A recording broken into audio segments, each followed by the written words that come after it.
pouquinho. Mas antes, vamos falar sobre um assunto importantíssimo, infertilidade e gravidez tardia. Você sabia que o número de mulheres que tiveram seus primeiros filhos depois dos 30, entre os 30 e os 40 anos, triplicou desde 1970. Hoje o doutor Afonso está com a gente para a gente falar sobre isso. Seja muito bem-vindo. Obrigado, boa tarde. Boa tarde. E esse é um fato, né? As mulheres têm deixado cada vez para mais tarde realizarem os seus sonhos de terem filhos. Isso é o mundo moderno, né? O mundo moderno mostrou que a mulher teve uma série de benefícios, uma série de conquistas, mas com essas conquistas, com essa liberdade, teve uma mudança de hábitos. E essa mudança de hábito é que a mulher, se eu pegar, por exemplo, a minha avó engravidou com 17, 18 anos, minha mãe engravidou com 26 anos, e as mulheres hoje em dia engravidam com 30, 40 anos. Tudo bem.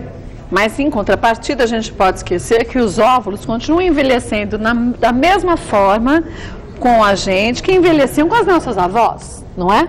Quer dizer, a mulher que chega hoje aos 30, os óvulos dela estão tão velhos quanto as nossas avós também tinham seus óvulos velhos aos 30 anos, não é? Sim, isso é um preço a pagar. Então, essa liberdade trouxe um preço e o que muitas vezes acontece é que essas mulheres elas não estão conscientes disso. As mulheres chegam no consultório pensando que com 40 anos, 45 anos será fácil engravidar. Mas as técnicas hoje da medicina evoluíram muito. Mas nós não evoluímos muito para criar matéria-prima, não evoluímos muito para criar óvulos. Então, os óvulos de uma mulher vão envelhecer, sim, porque eles não se formam ao longo da vida. Até vou pedir isso para os meninos colocarem aqui, olha, para a gente entender. Quer dizer, a gente nasce com um número X de óvulos. E esse número de óvulos, claro, vai diminuindo com o passar dos anos, e esses óvulos que vão ficando aqui guardadinhos, eles vão ficando mais velhos e, consequentemente, não é tão fácil assim engravidar, não é isso? Isso. Aqui é uma barriga de uma mulher. Então, a gente tem os órgãos desde a vagina, o útero, as trompas, os ovários dos dois lados, tem o rim e o fígado. Então, é claro que em uma mulher com mais idade, o útero, em geral, ele se mantém com uma qualidade boa. Podem haver problemas nos úteros, mas esses problemas do útero são corrigíveis. Mas a qualidade dos óvulos não. A qualidade dos óvulos vai piorando ao longo da idade, de uma maneira que a taxa de fertilidade dessa mulher cai muito e além dessa taxa de fertilidade, temos também o quê? Uma diminuição da qualidade. Aumentam as malformações, aumentam os riscos de síndrome de Down, de abortamento.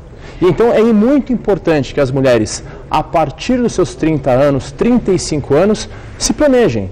Pensem, eu estou com meu parceiro, eu estou bem, eu posso engravidar agora, quais são os meus riscos e quais são meus benefícios em eu adiar a minha gravidez ou não. Mas aí tudo bem, a mulher já está com uns 30, 35 para ela começar a refletir nisso. Não seria melhor a gente começar a refletir dessa forma, lá aos nossos 20 e pouquinhos anos, que os nossos óvulos estão bem jovens e poderosos ainda, eu falo, bom, eu quero terminar a faculdade, eu quero me colocar profissionalmente muito bem, então eu sei que eu quero ter meus filhos depois dos 30 e poucos. Eu pego esses óvulos, congelo, e aí quando eu quiser, eu simplesmente vou lá e sei que eles estão ainda com uma qualidade muito boa?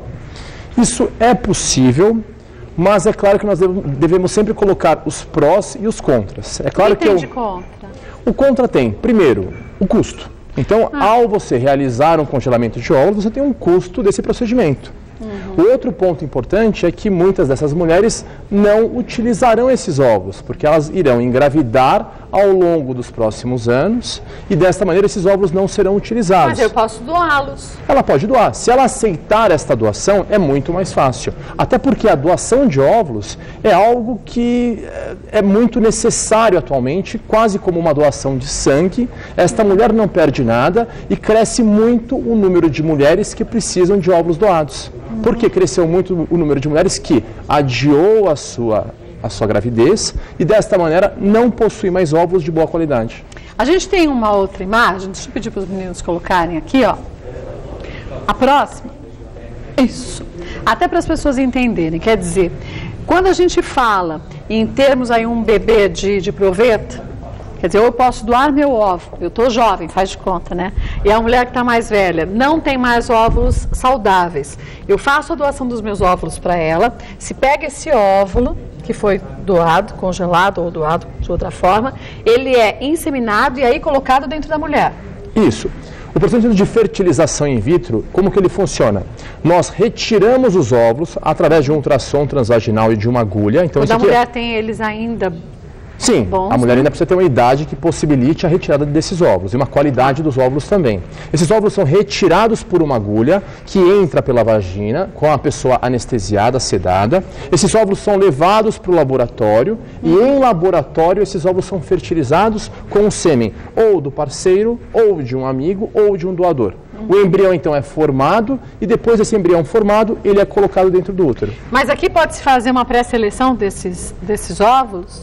A seleção é feita em vários momentos. Então, a seleção é feita desde a qualidade do óvulo, que pode ser suposta pelo aspecto do óvulo, desde a qualidade do embrião, que usualmente é feito pelo aspecto do embrião, ou ser feita uma biópsia do embrião. Nós retiramos umas células desse embrião e mandamos essa célula para análise.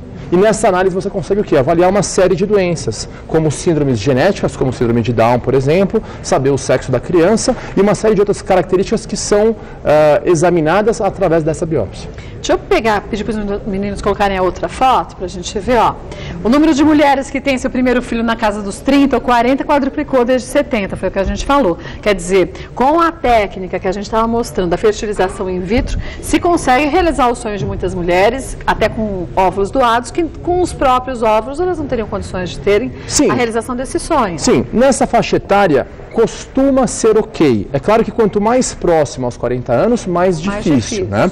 Tudo isso, é claro, é em virtude também, não só do mercado de trabalho, mas as mulheres também puderam escolher.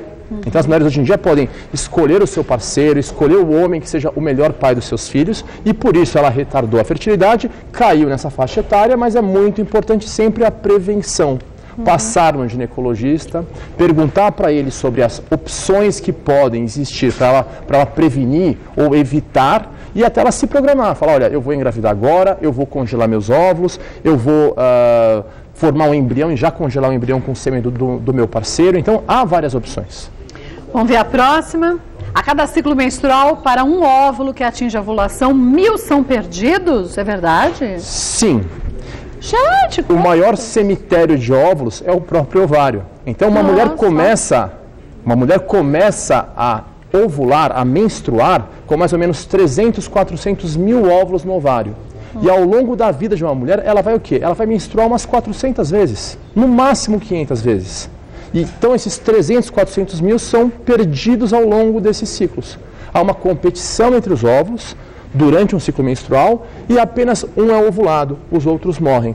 Por isso que em uma doação de óvulos, são aqueles óvulos que seriam mortos naquele mês. Isso quer dizer que por mais que eu doe alguns óvulos, ou milhares desses óvulos, eu ainda vou continuar com muitos caso eu queira engravidar. Se você doar óvulos 10 vezes, 20 vezes uma vez, você vai ter a sua menopausa na mesma época, vai ter infertilidade do mesmo jeito, se for para você ter essa doença ou não. Volto para a gente continuar a falar sobre esse assunto, que é importantíssimo. Se você tiver alguma pergunta, fique à vontade, hein? Bom, já que estamos falando de infertilidade e gravidez tardia, a gente vai mostrar agora o caso da Silvia Filipe, que aos 39 anos resolveu engravidar, né, doutor? Sim, é um caso muito comum, uma mulher de 39 anos que retarda a sua fertilidade e depois ela constata uma série de alterações que ela não sabia previamente. Então também vale ressaltar a importância da prevenção, passar no ginecologista, fazer os exames periodicamente para nunca acumular problemas. E a gente vai ver a história da Silvia agora, olha lá.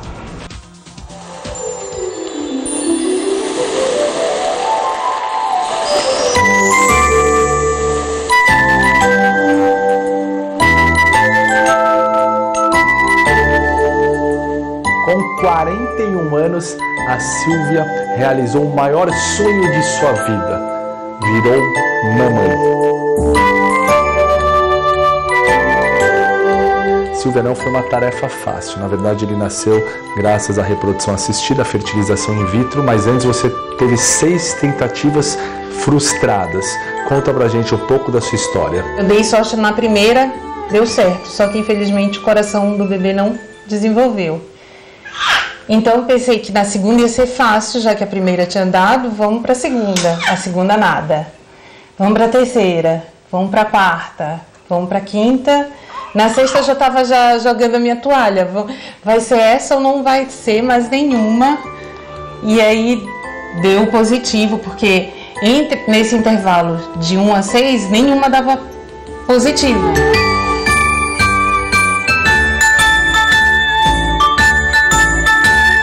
Como que é para a mulher esse processo da fertilização?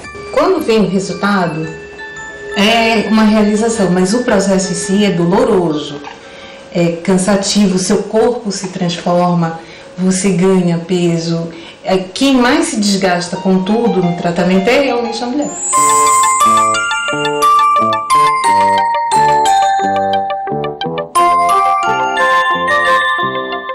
E aí, depois de quanto tempo você tem o resultado se a gravidez vai evoluir ou não? São 12 dias. Então, saiu o primeiro resultado.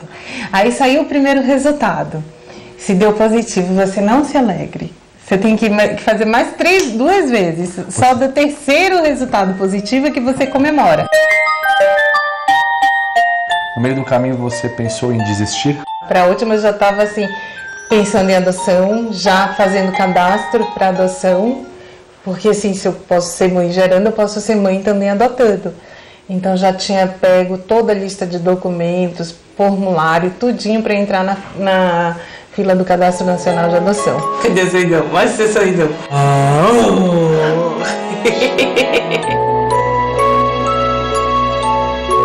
Eu, enquanto mulher, a minha realização se tornou completa com ele. Eu sempre disse que queria ser mãe. Para o meu marido eu sempre falei, vou ser mãe, com ou sem marido. Adotando in vitro, mas eu botei na minha cabeça que eu ia ser mãe.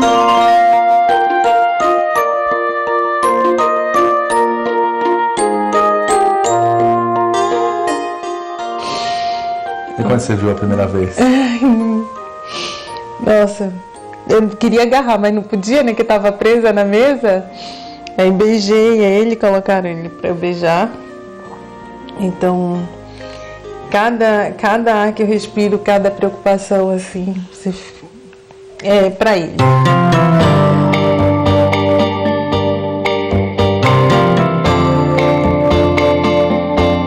Esse anjinho aqui, você falou que ele estava lá em cima e eu estava aqui pedindo. Então Deus falou assim, vai lá embaixo tomar conta dessa que eu tô me pedindo tanto. Eu vou fazer amor no ninho, com amor, muito carinho, pra você se abrigar. Ah, muito lindo o caso da Silvia. Agora, a Silvia, ela tentou por várias vezes, né, a inseminação, não foi? Sim, muitas mulheres, elas terão que tentar várias vezes. Então, mesmo o tratamento de fertilização in vitro, nós estamos unindo matérias-primas. Então, se naquele mês não há um óvulo bom, nós não criamos matéria-prima. Então, tem que estar bem claro que mesmo a fertilização in vitro, próximo aos 40 anos ou após os 40 anos, é muito comum a mulher ter que tentar várias vezes. Por isso que é importante fazer um trabalho multidisciplinar com essa família, com esse homem, com essa mulher, com o médico, obstetra, ginecologista, mas também com o psicólogo. O casal tem que estar preparado para esse não, talvez. Tem que ter um time unido. E esse time unido, quanto mais pessoas estiverem contribuindo para esse time, e é claro que a nossa cabeça é o nosso maior inimigo, sem nenhuma dúvida é. Só que poucos aceitam realmente a ajuda de um psicólogo e isso é muito ruim, dificulta o tratamento. Então, é claro que o time unido sempre é a chave para o sucesso, não tenho dúvida disso. Olha, e o melhor de tudo é quando a gente tem confiança no nosso médico e a gente segue direitinho as orientações. Eu digo isso porque não adianta você buscar uma clínica de fertilidade que você não tenha uma confiança total naquele médico. E acho que esse é um trabalho de parceria mais do que nunca importante. Passo a passo, mês a mês, uma decisão vai ser tomada e o casal, junto com esse médico, vão decidir o que deve ser feito, né, doutora Afonso? O casal entender o que é o tratamento, quais são os riscos, quais são as chances de sucesso, como que é o caminho em longo prazo para conseguir esse resultado, isso é, eu sempre tento ver isso tudo e passar para o casal que é uma ideia de guerra. Você pode perder uma batalha, pode perder a segunda, mas se você persistir, quem luta chega lá. É verdade. Vou passar para vocês o site do Dr. Afonso, se você quiser conhecer um pouquinho mais do trabalho dele, é www.clinicamai. Seria mãe só sem o tio, então fica mai.com. Não tem o BR e lá você tem informações sobre o trabalho dele, sobre a clínica e tudo mais, tá bom? Obrigada mais uma vez. Eu que agradeço. Viu? Muito legal. Olha.